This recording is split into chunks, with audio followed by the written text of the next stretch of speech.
Hi everyone, this video is for lesson 6.5 in the grade 12 advanced functions course. In this section we will look at some real-life applications of logarithms and learn about the different formulas that we can use in these applications. Your homework is on page 353. So we say that log scales can be used to measure different quantities that vary by a lot. So for example, if we count using standard numbers, like we can talk about 10 folds or 10 times, scale 1 to 10 to 100 to 1000. On the exponential scale, these numbers can be written as 10 to the power of 0, 10 to the power of 1, 10 squared, 10 cubed, and so on.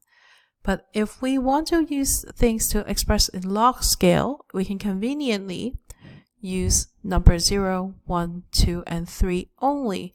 So when you make your graph, you can actually fit a lot of information within a very small region. The first thing we're going to talk about is earthquake. So earthquake, the magnitude of earthquake, when you hear that on the news, it's actually usually using something called the Richter scale. And the Richter scale spans from 0 to 8.9 to measure the different magnitudes of an earthquake. So if you hear that there's an earthquake that is like 1 on the Richter scale versus an earthquake that is at a level 4 on the Richter scale, they're actually not differ by 4 times, but way more than that. So in general, when we compare the two intensities that we hear, not the scale itself, we're looking for the ratio, okay? So there is a standard earthquake, the power of that. So we use the letter I naught or I sub 0 to describe that. And the actual intensity of the earthquake that you're studying will be I. And the magnitude on the Richter scale that can then be calculated using this formula m equals log I over I naught. And then if I want to compare two earthquake intensities, then you can actually subtract m1 minus m2, and that can be done as log I1 over I2, where m is the magnitude and I is the intensity.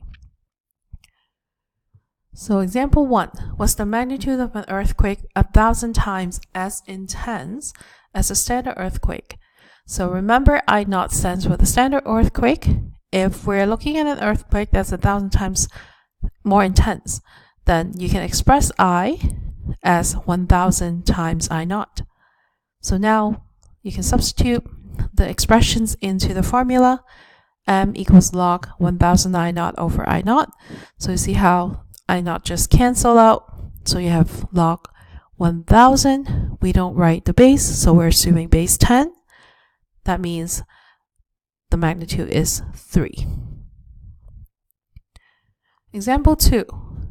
How many more times intense was the earthquake in Japan in 1995 that measured 7 on the Richter scale than the quake in Nevada that measured 5.5?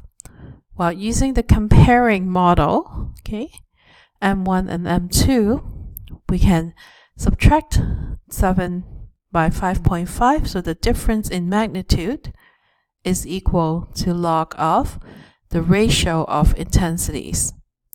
And so the difference of magnitude is 2.5. If we rearrange this formula and write it in exponential form, I have 10 to the power of 2.5 equals ij over in. So that means the intensity of the Japanese earthquake is 10 to the power of 2.5 times greater than the intensity of the earthquake that happened in Nevada. And 10 to the power of 2.5 works out to about 316. A second application of log would be to compare sound levels.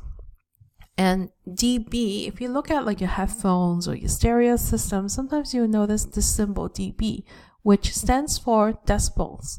On decibel scale, they measure the loudness of sound. So a measurement of 10 is quiet, but a measurement of 200 is actually extremely loud.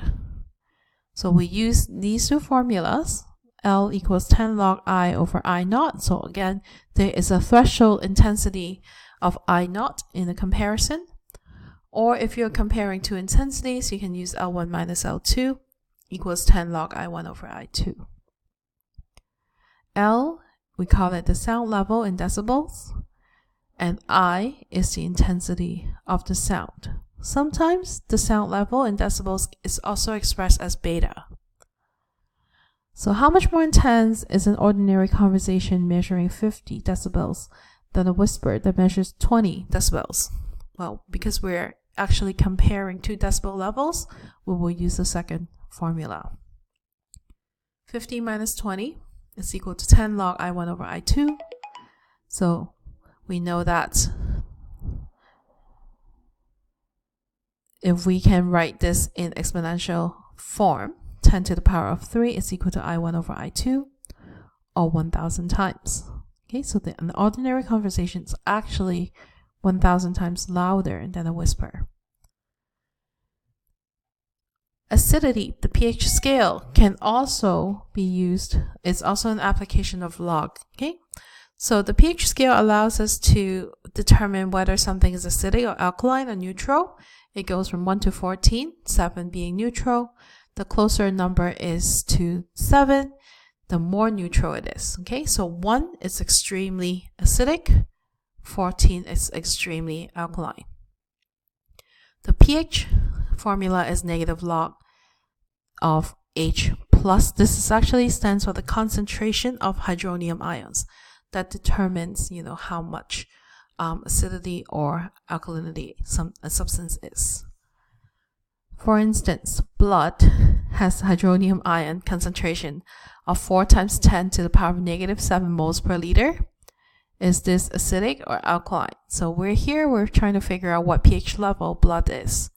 So you substitute 4 times 10 to the negative 7 into the hydronium ion concentration part of the formula. Use your calculator to determine the pH level, which is less than 7. It's like 6.39. So blood is actually slightly acidic.